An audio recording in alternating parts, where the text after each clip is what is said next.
Ak váš produkt chutí lepšie, než vyzerá, prichádzate o peniaze. Som Adrián Juráček a už viac ako 15 rokov pomáham značkám s ich vizuálnou komunikáciou. Všimol som si jednu dôležitú vec. Väčšina značiek nepotrebuje nový dizajn, potrebuje jasný vizuálny smer. Majiteľ Giraffe Bakery to zhrnul jednoducho. Značka nám fungovala aj bez brandingu, ale iba na 70%. Preto som začal hľadať body, kde pekáreň stráca svoj potenciál. Audit značky odhalil, že komunikácia nepodporovala kvalitu ich produktu.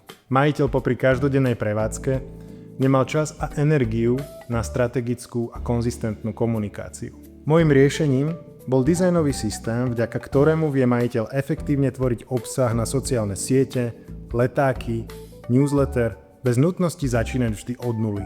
Vinárstvu Šalaperk nechýbalo dobré víno, chýbala im vlastná identita. Problém bol, že vyzerali ako etikety desiatok ďalších vinárstiev. Preto som sa na vinárstvo pozrel očami ich zákazníkov. Nevidel som históriu ani starý vinohrad. Videl som komunitu.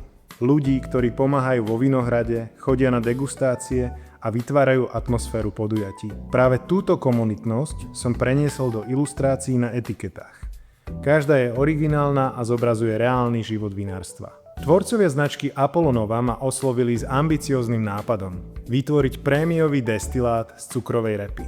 Audit značky mi odhalil dôležitý fakt. Na Slovensku je repák vnímaný ako lacný destilát. Od začiatku som teda pracoval s detailami, materiálmi a tlačovými technikami, ktoré podporili prémiové vnímanie značky. Išlo o to, aby zákazník ešte pred prvým ochutnaním pochopil, že nejde o obyčajný repák. A čo vaša značka? Chutí lepšie ako vyzerá? Prestaňte strácať peniaze a rezervujte si úvodný rozhovor.